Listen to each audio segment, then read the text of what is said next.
Hello student, आप सभी का हमारे यूट्यूब चैनल में स्वागत है।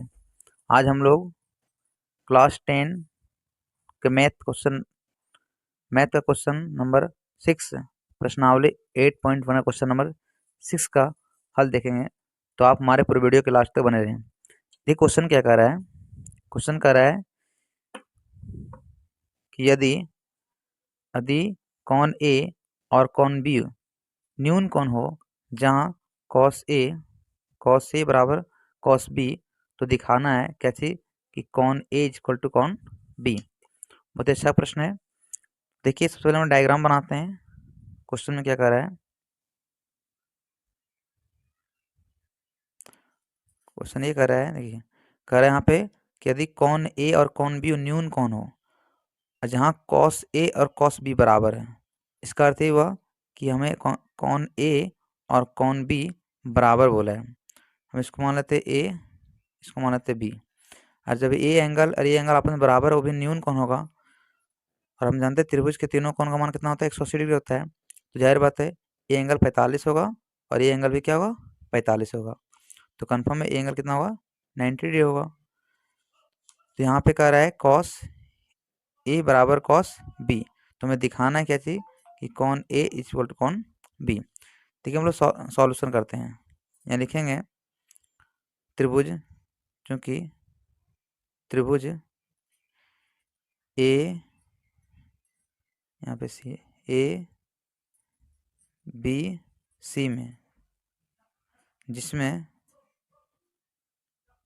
जिसमें कौन सी बराबर 90 डिग्री होगा, 90 डिग्री होगा। क्यों? क्योंकि यहाँ पे कौन ए इक्वल टू कौन बी बोला है, ए न्यून कौन है। तो यहाँ पे आगे चलेंगे 9।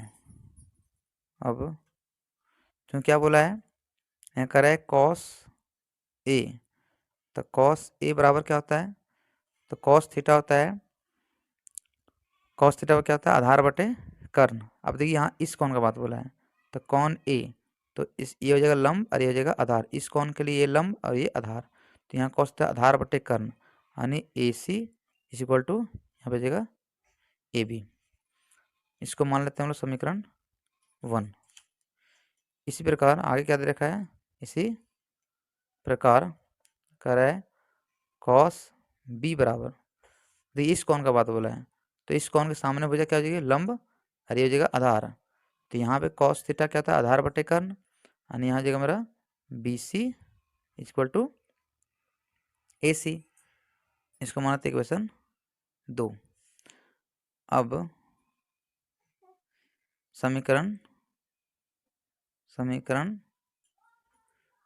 1 और 2 से देखिए यहाँ पे, क्योंकि यहाँ क्वेश्चन में क्या कर रहा है?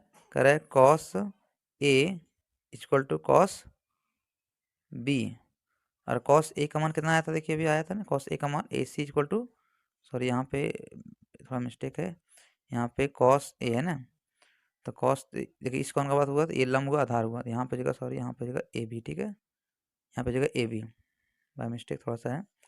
यहाँ पे ए बी जगह नहीं कर्ण है, क्योंकि क्या होता है? आधार बटे कर्ण होता है। तो यहाँ पे इस कोण के लिए ये लंब और ये जगह यहाँ पे आधार। तो यहाँ पे है जगह मेरा A C equal to A B. और यहाँ हो जाएगा कॉस बी। तो कॉस बी में क्या है? B C equal to A C, यानी B C equal to A C, B C equal to A B, B C equal to A B. यहाँ पे जाएगा मेरा ए बी जाएगा। अब यहाँ पे देखिए मेरा इस ए बी और ए बी क्या होगा? कट जाएगा। मेरे यहाँ क्या बचेगा? बचेगा ए सी बराबर में बी सी, ए सी बराबर में बी सी। अब यहाँ पे देखिए ये त्रिभुज का नियम है क्या चीज कि जब दो भुजा बराबर हो तो बराबर भुजा के सामने का कोण क्या होता है? आपस में बराबर होता है। यानी ये नियम है क्या चीज कि समान भुजा के सम्मुख कोण आपस में बराबर होता है। इसका अर्थ ये हुआ कि ए सी का इस कोण का, यानी ये देखिए ए सी होता है इस एक ये भुजा, देखिए ये भुजा और यहाँ पे बी सी, ये भुजा आपस में बराबर है।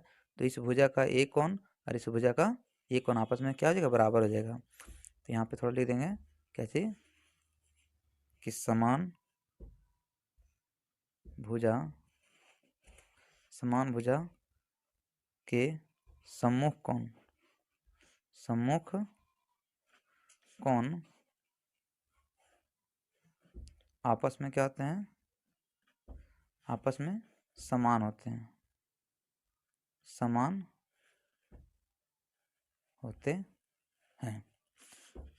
अतः